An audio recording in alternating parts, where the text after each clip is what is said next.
Well, the paper in James's pocket said, "Come back up fast," in wobbly letters.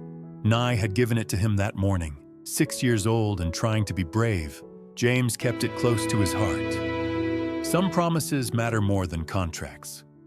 But when the guide mentioned weather delays, that small drawing felt heavier.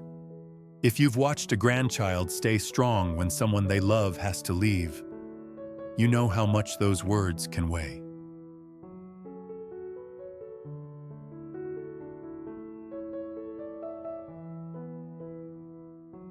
Hello, and welcome back. When you love someone enough to let them go do something hard, the hardest part isn't the goodbye. It's trusting they'll remember to come back. Morning came gentle that day, like Fong Na was trying to help them. Nai, 6 years old and fully convinced she runs the world, sat on the edge of the bed, swinging her legs, and announced, "Okay. Underground day for you. Soft day for me." James blinked, still half asleep. That is accurate. James's mother was already in the small kitchen area, moving quietly the way she always did when she was building calm with her hands. Breakfast was laid out like a quiet ceremony, not fancy, just steady. Fruit, toast, eggs, water bottles lined up on the counter. Nye noticed the bottles first and pointed. "Grandma, you are preparing like an expedition leader." James's mother smiled, a little shaky but proud. "Yes, Captain," she said. "I'm base camp leader today." Because Nye had declared it, the morning settled into purpose instead of panic. James knelt in front of his daughter and did the same thing he always did before something hard. He made it simple. "No running near water," he reminded her, voice calm and low. Nye recited back like she was bored. "No opening doors to strangers." "And if you miss me," James added, brushing her hair back gently, "you tell Grandma and you do the breathe rule." Nye nodded solemnly. Then she reached into her pajama pocket and pulled out a folded paper, pressing it into his hand with both of hers, like she was giving him something precious. It was the drawing from yesterday, but she'd updated it overnight. A mountain, a stick figure with a helmet, and the words written bigger this time, in crayon that pressed hard enough to leave grooves. "Come back up fast." James swallowed once, throat tight. "I will," he promised, and kissed her forehead like he was sealing a contract that mattered more than any business deal ever could. He folded the paper carefully and tucked it into his jacket pocket, right over his heart. Outside, the expedition vehicles were already waiting in the early light. Doong isn't a casual outing. It's a controlled expedition with a small guest group, often capped around 10 people, and a large professional support team because the terrain is serious. 4 days, 3 nights, long trekking, river crossings, climbing sections that don't forgive mistakes. The U.S. partner was waiting in the lobby with the same respectful energy they'd carried through the whole trip. No cameras, no content, no performance. The procurement lead noticed the folded paper sticking slightly out of James's jacket pocket and nodded toward it. "And that's the strongest safety briefing I've seen," he said quietly. Nye, standing beside her grandmother now, stood taller. "Yes," she agreed, with complete seriousness. "Because I am 6. Everyone laughed, and the sound was warm enough to carry. Diep felt it settle in her chest as she and James walked toward the vehicles. Before they climbed in, James's mother took Diep's hand and squeezed once. "I'll keep her day bright," she whispered. "Go do what you need to do." Diep nodded, grateful and fighting tears. "Thank you." Then they were on the road, green hills rolling past, mist clinging to the edges of the jungle, and that feeling like the world gets quieter the deeper you go into it. At the staging point, the guide team ran their briefing like professionals, not storytellers. The lead guide, weathered face, steady eyes, didn't try to hype the experience. "Difficulty is high," he said plainly. "You must listen. You must follow instructions exactly." He reviewed ropes, harness checks, river safety. Then he mentioned the reality that made Diep's stomach tighten slightly. The route includes steep climbing and a major section known as the Great Wall of Vietnam, a flowstone wall that requires focus and strength. "A weather can change plans," the guide added, glancing at the sky. "If rain comes heavy, we adjust. Safety first, always." James didn't look intimidated by any of it. He looked focused, the same way he looked at the shop when a big delivery day was coming. Calm, methodical, protective of the people around him. As they started trekking into the jungle, the sounds shifted. Wet leaves underfoot, bird calls high in the canopy, the rhythmic sound of boots in mud. They crossed cold water more than once, and every crossing was a small lesson in trust. Step where the guide steps, don't rush, keep your balance or the current will teach you. The U.S. quality director slipped once on a slick rock, caught himself on the rope, then laughed at his own pride. "Okay," he admitted, breathing hard. "You don't fake your way through this." James smiled as he helped steady the man's pack. "That's why we don't fake anything," he said. Around midday, they paused in a shaded clearing for water and a quick snack.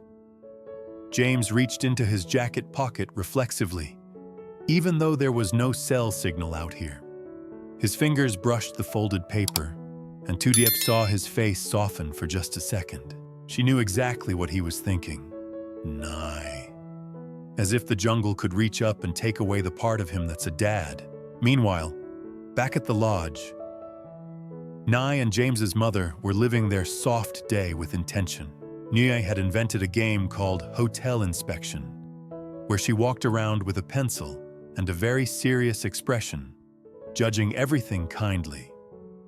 "This pillow," she announced, pressing it with one hand, "is excellent quality." She moved to the juice box on the table. "This juice is suspicious." James's mother laughed, real laughter, the kind that shakes your shoulders, and it felt like something in her had finally unlocked. She set up a small craft station at the table. Postcards, crayons, stickers, and blank paper. "Draw him something new," she told Nye gently. "So he has 2 reasons to come back up." Nye considered this seriously, then got to work. She drew a big circle that was apparently a cave, a smaller circle that was apparently a fruit box, and a stick figure labeled James with what looked like a cape flowing behind him. Then she wrote slowly and carefully, pressing the crayon deep into the paper. "No cameras, only family." James's mother watched her granddaughter work and felt something she hadn't felt in years, pride that wasn't mixed with fear. Back on the trail, the jungle kept moving them deeper. The path got steeper, the air got cooler, and the sounds changed as they approached the cave zone. It wasn't scary, it was humbling. Sun Doong sits deep in Phong Nha Ke Bang National Park's core area, and it's considered the world's largest natural cave by volume. The kind of place that makes you feel small in the best way. By late afternoon, they reached the first camp area. Tents were already set up by the support team. Warm food was being prepared. There was a system here that ran like a small, efficient company. Safety checks, meal timing, equipment storage, everything coordinated. James sat beside Diep on a flat rock and whispered, half amused, half proud. "This is basically operations, just with more mud." Diep smiled, tired but content. "You feel at home anywhere there's a checklist." He nudged her shoulder gently with his. "And you feel at home anywhere there's a family." That night, after they'd eaten and the group had settled into quiet conversation around the camp. The procurement lead finally said what Diep suspected he'd been holding back the whole trip. "I didn't invite you here for drama," he admitted, voice low enough that only James and Diep could hear. "I invited you because I needed to see if your discipline is real when it's uncomfortable." He paused, then added, "It is." James nodded once, accepting the observation without pride. "We'll sign the deal the same way we live," he said. "Clean terms, clean logs, no family access, ever." The man looked relieved, like he'd been carrying a question he didn't know how to ask. "That's exactly what we want," he said. "A supplier who doesn't break under pressure." Just then, one of the staff members approached with a small satellite device. "Message received," she said, handing it to James. James opened it and his whole face changed. It was a photo from the lodge. Nye asleep on the bed, her new drawing resting on her chest like a badge, and James's mother's hand visible at the edge of the frame, resting lightly on the blanket. Protective, steady, James stared at the image longer than he meant to. His eyes went wet for just 1 second before he blinked it away and showed Diep. She felt her throat close. "She's safe," she whispered. "She's more than safe," James said quietly. "She's loved." Then another notification flashed on the device. This one from the expedition admin channel. James opened it and his expression shifted slightly. "Weather watch. Possible rain overnight. Itinerary may adjust tomorrow depending on conditions." He looked at Diep, and his voice stayed low and calm even as she saw the concern flicker in his eyes. "We adapt," he said. Diep nodded, reaching for his hand. "We always do." The rain came during the night, soft at first, then steady. James woke to the sound of water drumming against the tent fabric and the low murmur of guides conferring outside. He reached instinctively for his jacket pocket, feeling the shape of Nie's drawing still tucked safely inside. Diep stirred beside him. "Is it bad?" she whispered. "Don't know yet," James said quietly. By the time they emerged from the tent, the lead guide was already gathering the group. The jungle around them looked darker, heavier with moisture. Water dripped from every leaf. "Rain is manageable," the guide said, calm and direct. "But the river sections will be higher.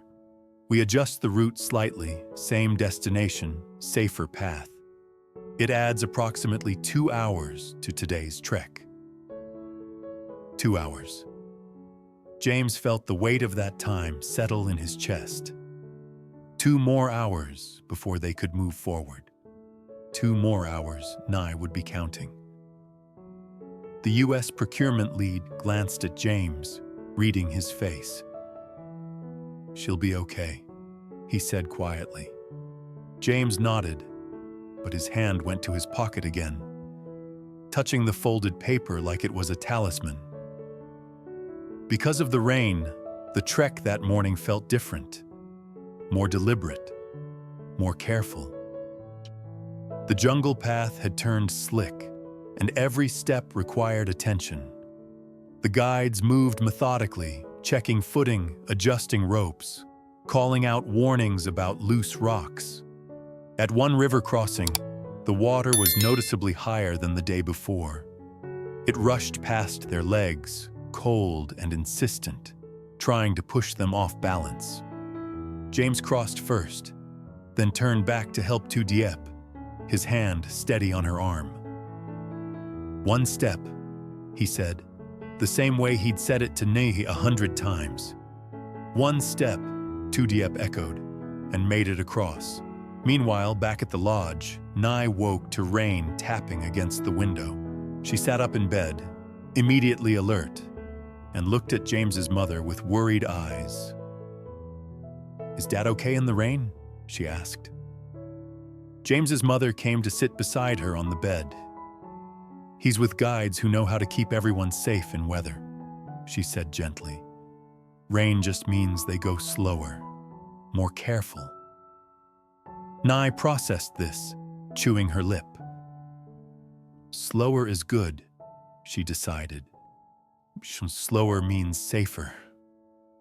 Exactly right, James's mother said, smoothing Nye's hair back. But as the morning went on, Nye got quieter. She drew pictures, but without her usual commentary. She ate breakfast, but only half. She kept looking at the window like she could see through the rain all the way to where her dad was. James's mother noticed, of course. She'd raised a child who carried worry quietly, and she recognized the signs. Captain, she said softly, kneeling in front of Nye. What's the breathe rule? Nye looked up, eyes big. Breathe in for 4, hold for 4, out for 4. Show me, James's mother said. So Nye did it, chest rising and falling in the careful rhythm James had taught her. And after 3 rounds, her shoulders dropped slightly. Better? James's mother asked. Nye nodded, then surprised her grandmother by asking, Did you worry when Dad was little? James's mother's throat tightened. Every single day, she admitted honestly. But he came back? He always came back. Nye seemed to accept this. She climbed into her grandmother's lap, something she rarely did anymore, convinced she was too big, and let herself be held. I made him promise, Nye whispered. I know, James's mother said. And he keeps his promises.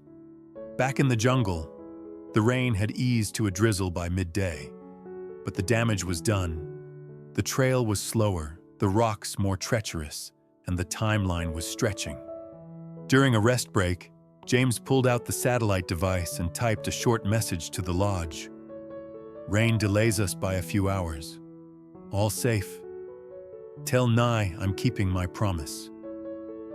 He hit send and watched the message disappear into the gray sky, hoping it would reach her before worry took root too deep. 20 minutes later, the device buzzed. A reply from James's mother. Message delivered. She says to take your time and be safe. Drawing number 3 is ready for your return. James smiled despite the mud and the wet and the ache in his legs. He showed to Diep. She's okay, Diep said, relief clear in her voice. She's better than okay, James said. She's teaching me how to handle delays. By late afternoon, they reached the section the guides had warned them about, the Great Wall of Vietnam, a massive flowstone formation, steep and slick, requiring ropes and focus and strength that felt like it came from somewhere deeper than muscles. James clipped into the rope system, checked his harness twice, and started climbing.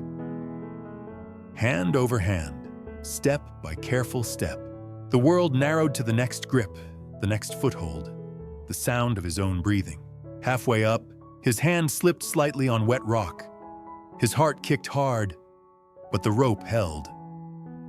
He steadied himself, found his grip again, and kept moving. When he reached the top, Diep was right behind him, breathing hard but steady.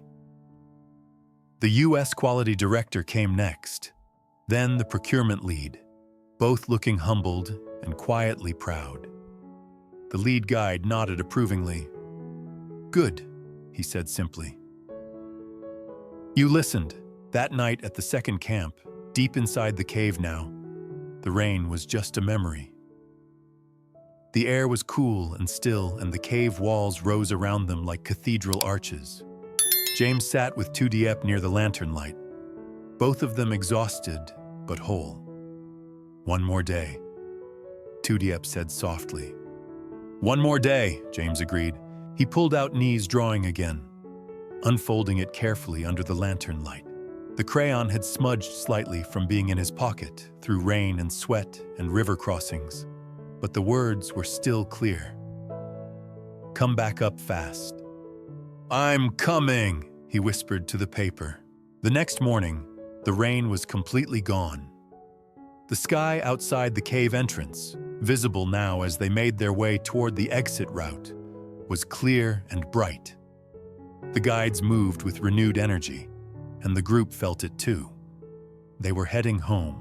By late afternoon on the fourth day, they emerged from the jungle back at the staging point, muddy and tired and triumphant in the quiet way people are when they've done something hard together. The expedition van was waiting. James climbed in, and before the door even closed, he pulled out the satellite device and sent one message. "Coming back up now." The reply came almost immediately, just 2 words from James's mother. "She's waiting." The drive back to the lodge felt longer than any cave trek. James kept the drawing in his hand now, not even bothering to put it back in his pocket. Diep sat beside him, their shoulders touching, both of them leaning forward slightly like they could make the van move faster. When they finally pulled up to the lodge, Nye was standing in the doorway with James's mother's hand on her shoulder. She saw the van, saw her dad through the window, and her whole face transformed. James barely had the door open before she was running, small and fast and unstoppable. He dropped to his knees and caught her, holding tight. "You came back fast," Nye said into his shoulder. "I promised," James said, voice rough with emotion. Nye pulled back and inspected his face like a tiny doctor checking for damage. "Are you hurt?" "Just tired," James said. "And very, very happy to see you." She reached into her pocket and pulled out drawing number 3, the one she'd made while he was gone. It showed him climbing a mountain with a cape, and at the bottom she'd written in careful letters, "My dad is brave and keeps promises." James took it with shaking hands. "This is perfect," he whispered. Diep stood beside them now, and James's mother approached slowly, eyes wet but smiling. "I thank you," James said to his mother, standing but keeping Nye in his arms. "For keeping her safe. For keeping her day soft." James's mother nodded, unable to speak for a moment. Then she said quietly, "She kept me safe too." That evening, after showers and food and the kind of rest that only comes after hard work, James sat at the small table with the procurement lead to finalize the contract terms. The paper was ready. The deal was solid. Everything they'd proven in the cave, discipline, adaptability, protection of boundaries, was now written into binding language. James signed first, then Diep. The procurement lead witnessed and countersigned. Shipments start in 2 weeks, the man said. "Same terms, same respect, and the privacy clause stays locked." James shook his hand. "Thank you for understanding what we protect." Thank you for showing me it's possible," the man replied. After he left, James sat with Diep and Nye on the small balcony. Nye was already half asleep, curled against his chest. The 3 drawings spread on the table like a timeline of promises kept. "We did it," Diep said softly. "We did it without breaking," James corrected. The mountains stood quiet in the distance. The contract was signed.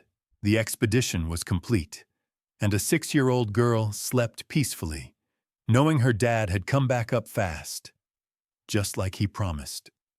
If you've ever kept a promise that felt heavier than any business deal, you know that some contracts are written in crayon and carried in pockets over your heart.